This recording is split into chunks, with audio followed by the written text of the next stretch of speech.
Prince Harry is not holding back, or isn't holding back any punches, I should say, as he takes the stand in England. He is suing a newspaper there, saying its journalists used unethical methods to get information. Harry claims he and his mother's phones were hacked by the press. He also says that the media played a destructive role throughout his childhood, talking about a story that he was fathered by a military officer. Harry's testimony today is historic because he is the most senior member of the royal family to be cross-examined since the 1890s. Wow. Erica, what do you think of Harry's testimony? Well, I think, one, it's setting a precedent, and also it's interesting because this will benefit, if he prevails, it'll benefit his nieces and nephews, like, as my first thought, because we are talking about what's happening in England, but also clearly he's trying to protect his children as well as himself and his wife. So it's interesting, like, to even see the pushback on it, knowing how selfless this needs to be, because what do you really benefit from by winning this case other than changing the course of what's allowed in the media? Yeah, she's right. It's actually not been easy for Harry. I was reading an article, you all should read in the New York Times about it, and this has gone on way longer than Harry wanted. It's expensive. He's using his own money. He's also now up against the Sun in England that's currently running pro pictures of Catherine and Charlotte and Princess, all the other side. He isn't gaining any momentum. It is going to be a rough ride, and he doesn't have a lot of followers here that understand what the British media means. They killed his mother. Like, let's be honest, they hunted her down and killed her. So there isn't that empathy that I think England has. Not an easy case to do, but the precedent will be set for a long period of time. But this is a grueling process for him. This isn't a triumphant win. This is a long gruel, and it's going on and on and on. Yeah, I think what we're talking about now is, are we going to be human beings or not?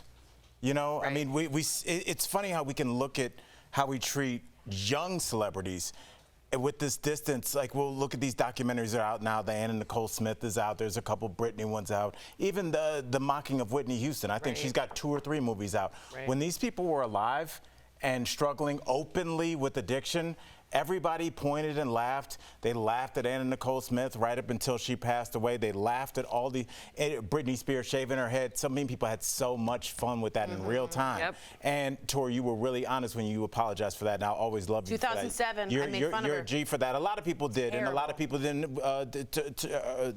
Perez Hilton came on this show and apologized. But so let's take those lessons that we learned, that Perez learned, that we've all, nobody's holier than thou here, and apply them now. So we're not looking at a 13-year-old that's being followed by paparazzi, waiting for her to fall apart, tracking her down over an eating disorder. Or the phone isn't being bugged. That's where I mean, that's terrible. It's gross and seems illegal. Very courageous of him. Very and vulnerable, because they're going to drum up a lot of stuff against him. Speaking of exploited children, what's our next story? Oh, yeah. All right. So Drew Barrymore is also taking aim at the tabloids. She says they twisted her words from a recent interview about her strained relationship with her mom. Take a look. To all you tabloids out there, you have been with my life since I was 13 years old. I have never said that I wish my mother was dead. How dare you put those words in my mouth? I have been vulnerable and tried to figure out a very difficult, painful relationship while admitting it is difficult to do while a parent is alive. And that for those of us who have to figure that out in real time, cannot wait, as in they cannot wait for the time, not that the parent is dead. That's powerful. What are you thinking, Jeff? Yeah, I think she had a rough time with her mom, right? And I think everyone could relate in some aspect of that. Hers is Hollywood. But everyone has fallings out with everyone in their family, right? And you want to mend those. As you get older, you say, this wasn't worth it. We're wasting so much time, you know, like we should get together with the grandkids just because I was home, you know, and that's the way I feel. And listen, it's happened in my family. I'm not going to lie. I think it's happened in everybody's family. My family as well. My family as well. But in this particular instance, who's to blame? The American public, because they love stories and they love when people spiral out of control. So if you could do a salacious headline to get people to read it, that's what sells. Saying, hey, me and my mom mended things up and things are going great, doesn't sell. Nobody wants to see that. And I think of my buddy Mike, the situation, who was spiraling out of control in real time on Jersey Shore, and people loved it. And he was the most popular in the whole world. And now he's got his things together and he still gets headlines, but people don't want to hear how great he's doing. People want to see the spiral, and shout out to Mike, he's doing great. But it's like, why do we want that as an American public? Why do we want to see people's downfall rather than their uphill? Yeah. Evil. Damn, I was so close. Is it upheaval? Is that a word? No. Well, no, it is. But Oh, it is. Yeah, ascension. You know, I think it's also Kicking the dirt off the tires. No. That it's also kind of on the back of Jeanette McCurdy, whose book was "I'm Glad My Mother's Dead." Different story. You know, you're asking why people want to see it, and sometimes, you know, we always say representation matters, and people think about it in the sense that we traditionally think about calling for representation. But there's a lot of psychological warfare. There's a lot of mental health issues. There are a lot of toxic relationships that aren't represented in any capacity for people who are going through it in real time. And it's not pretty. It's not a beautiful picture, and no one talks about it, or it's just considered, it's deemed inappropriate to talk about it. And the truth is, much to your point, there are a lot of people who are navigating very toxic, vulnerable relationships with people that, like their mother, who people are ostracized for things like that. So when you hear someone say, hey, this is a very vulnerable thing for me, but I'm going to be honest that my relationship with my mother isn't where, you know, Hollywood shows you a mother-daughter relationship should be, then people are gravitating towards that too. So I know what you're saying, and I do think that it can be very detrimental, but I also think that in some ways it's helpful for people to know where to go. Is it helpful to use salacious headlines?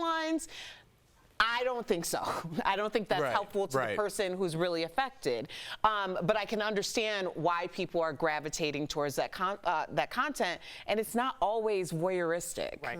I'm glad that she set the record straight, though. Good on her. Good for you, Drew Barrymore. Okay, so Super Bowl winners, Kansas City Chiefs, were at the White House giving President Biden an honorary jersey yesterday. But one of the players tried to be sneaky. Take a look. All right. Stay right there.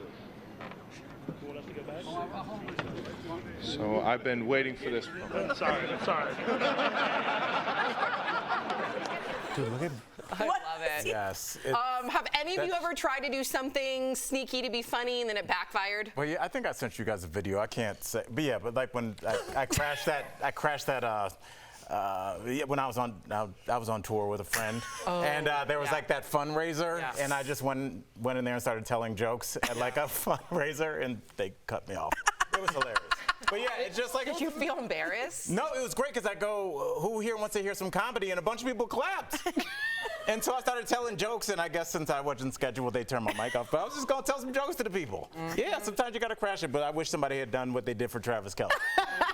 Which I kind of want to hear what he was going to say. What was he going to say? I think that was set up. I think it was set up. I think it was a joke. No, he and his brother have a podcast. The Kelce's are hilarious. They're like legit funny. And I don't think it would have been bad or anything. I think they're just kind of like pranksters. Yeah, but they're really funny and honest. Their podcast is really good. I don't think competing is. What did you say? Sorry, I was listening. Did you say competing? No. What did I say? No one listens to this side of the table. Hello?